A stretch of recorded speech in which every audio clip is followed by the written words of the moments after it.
So just today I saw this video on Facebook.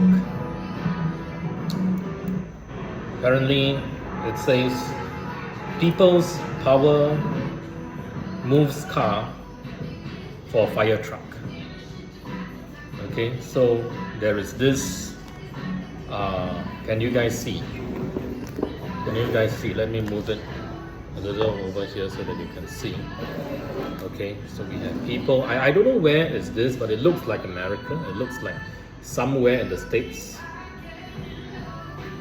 Okay, and here you have a fire truck trying to pass through. Obviously, it is on the way to help put out a fire, right, in the neighborhood, and then a car was blocking.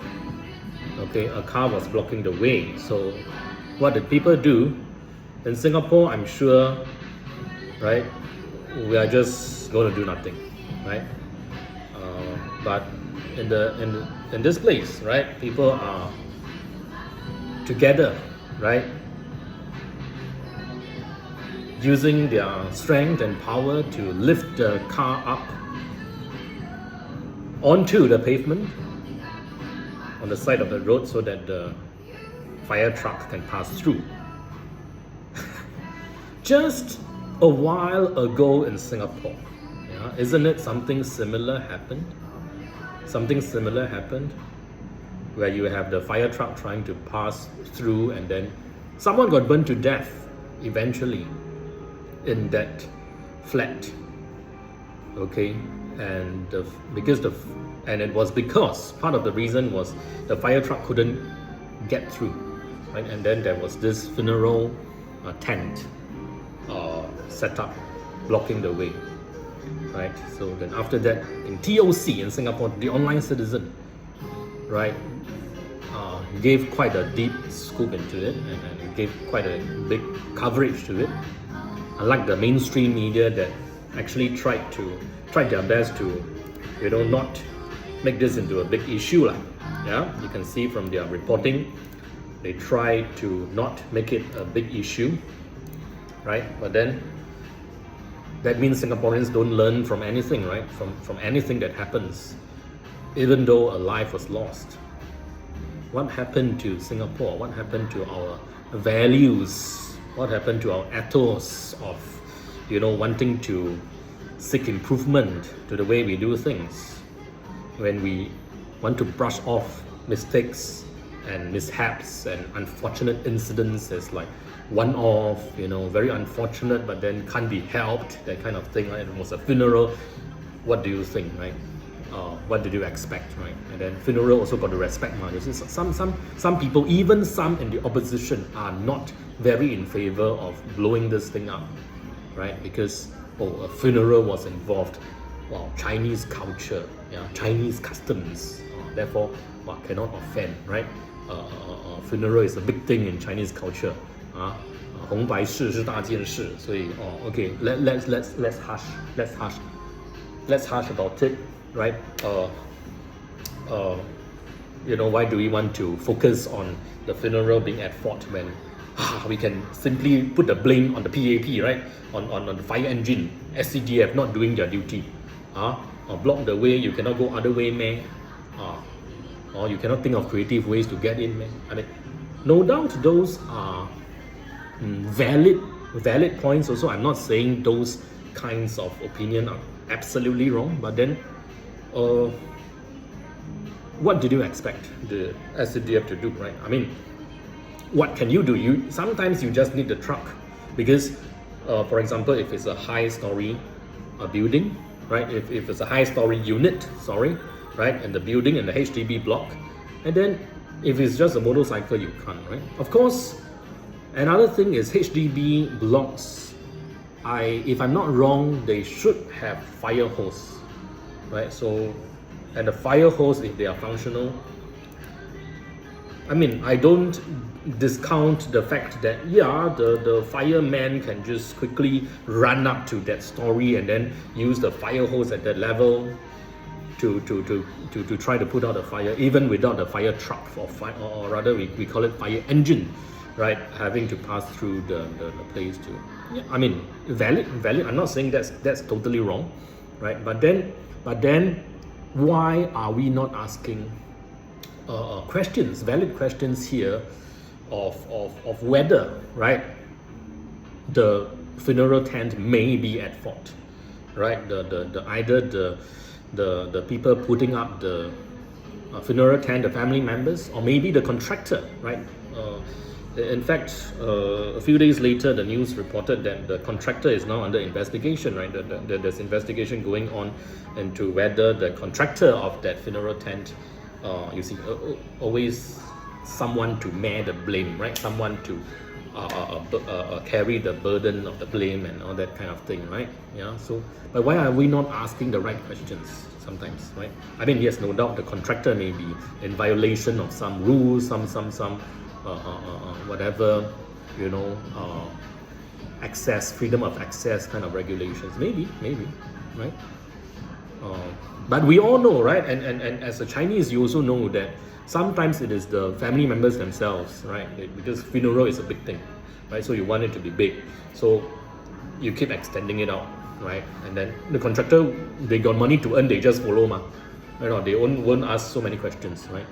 Of course, they are professionals, then they probably should know better, right? They should know better of the rules. The family members can't be, I engage you, then I still need to go and check the rules, right? You are the contractor, then, you know, obviously you should, you know, be more aware of these regulations and warn the family members if you just can't be done, you know, maybe, right?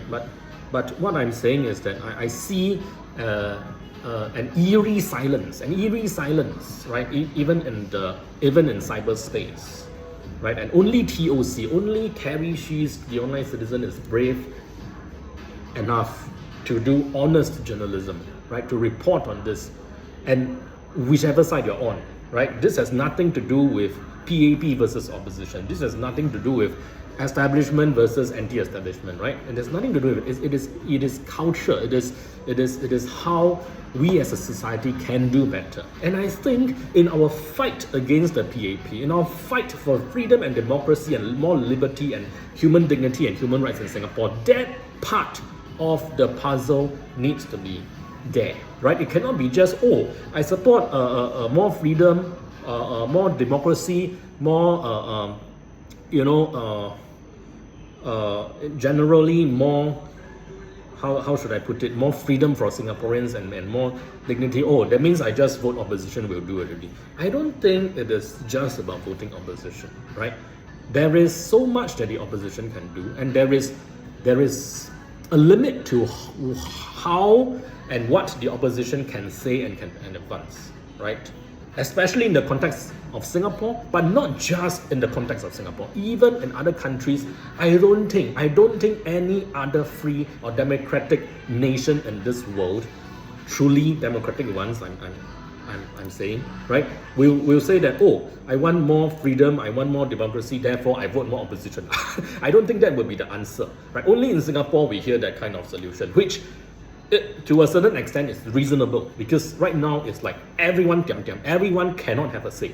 The only opposing voice who gets to have an alternative say to the PAP is the opposition, right? You have to get into parliament, you have to have at least a social media following, and then people will take you seriously, right? That is Singapore, but that isn't something normal in a really, truly free and democratic society, which I think is what I at least want to fight for in Singapore. When I fight for the opposition, when I fight for democratic politics in Singapore, it has never been and will never be just about voting more opposition into parliament, right? It has to be a stronger civil society, a stronger civic society, a stronger people power, right? That ultimately I think is what we want to see. I don't think it should be just, oh, I vote more opposition, then you won't have democracy, because number one, it's going to take very long.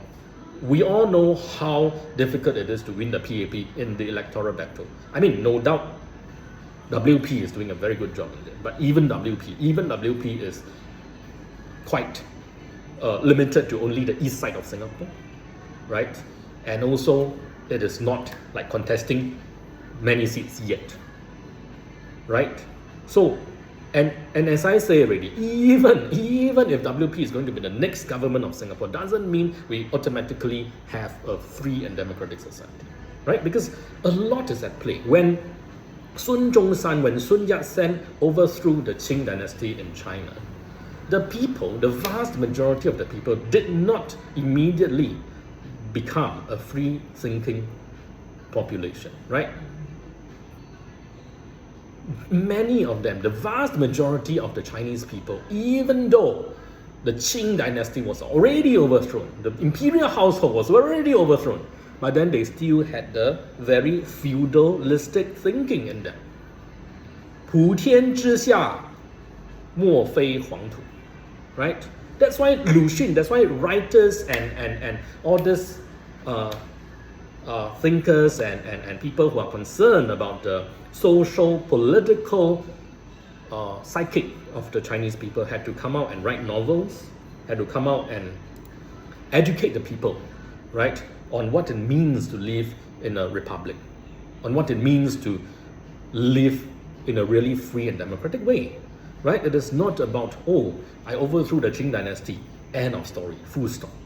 No, far from that. The French, their revolution, the French Revolution, there were 5 rounds of revolution. There were 5 republics before France finally bade farewell to the monarchy. Right? So Singaporeans don't expect that Singapore will suddenly and totally become totally free and then we don't need to do anything else once the PAP loses power. I think that is foolish, childish, and honestly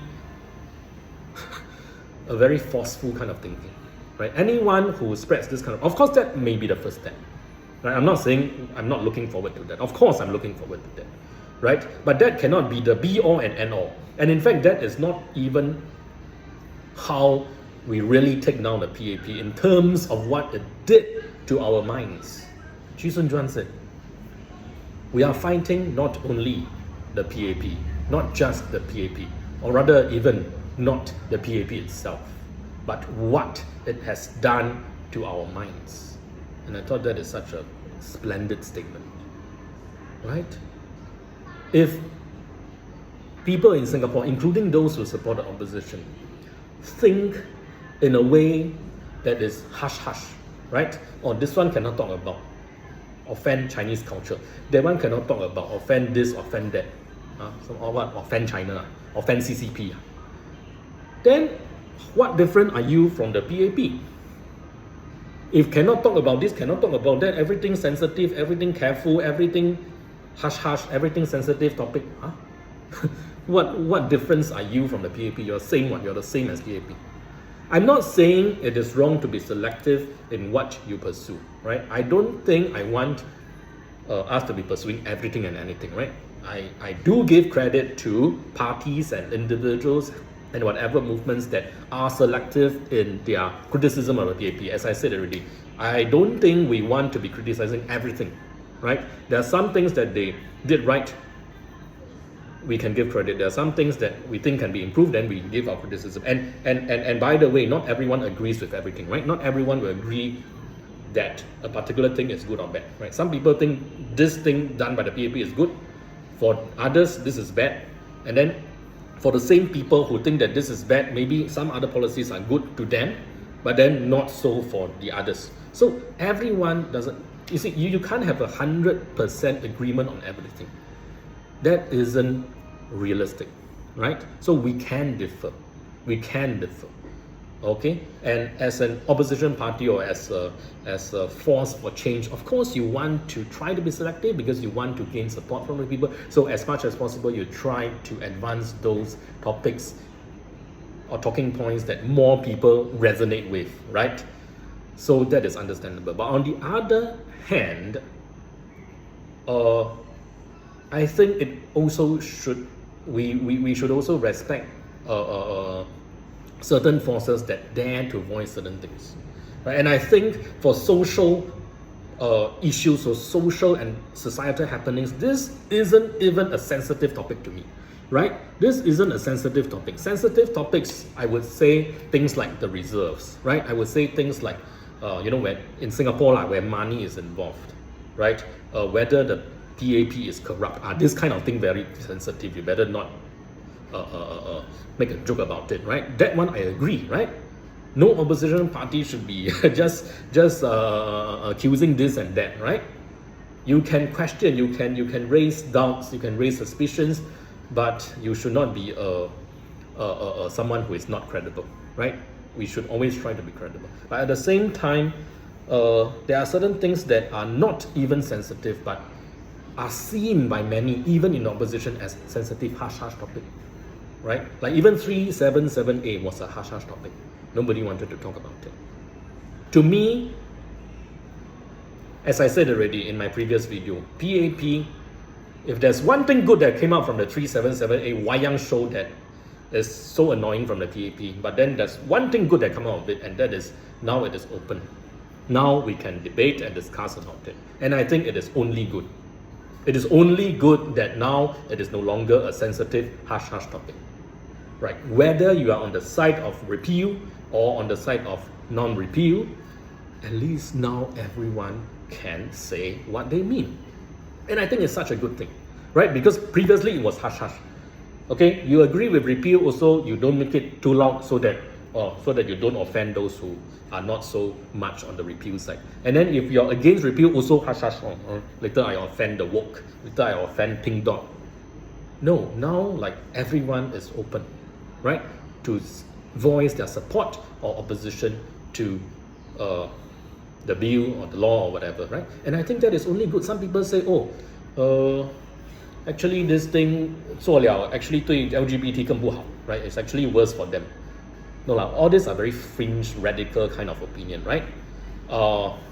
And I'm not saying they are wrong. Maybe they do have a point, but to me, like the thing was repealed. What do you have to say? Of course, from their point of view is that repeal 就 repeal 了 then after that 没有东西了 you cannot have any further encroachment into the heteronormativity after that. So that is something bad for the LGBT. Maybe I'm not saying that is totally wrong, but then on the whole, I think it is good. It is good that this previously sensitive hush topic is now open for discussion in society. How can that be bad? Why is that bad? You see, we cannot. It doesn't become bad just because it swings to one side, the side that we like, right? It may not swing to the side that we want, but we have to acknowledge that now it is good, now it is open. And as I've said already, I am all for freedom of speech and expression. I am all for gay pride parades, right? But then if the majority thinks that it is not time, then it is not time. You bloody go through people's opinion. You bloody go through a referendum to let people really voice out their opinion on whether to repeal or whether to advance on any agendas, right? But then everyone gets that freedom of speech and expression.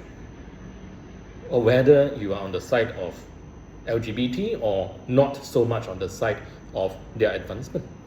That is the sign of a mature society. Not a hush, everything also sensitive. This one also, and people's lives are at stake, Can you imagine that? People's life was lost in the fire, right? And then now we are trying to fact find what caused it, who may have been at fault, and then we have people say hush.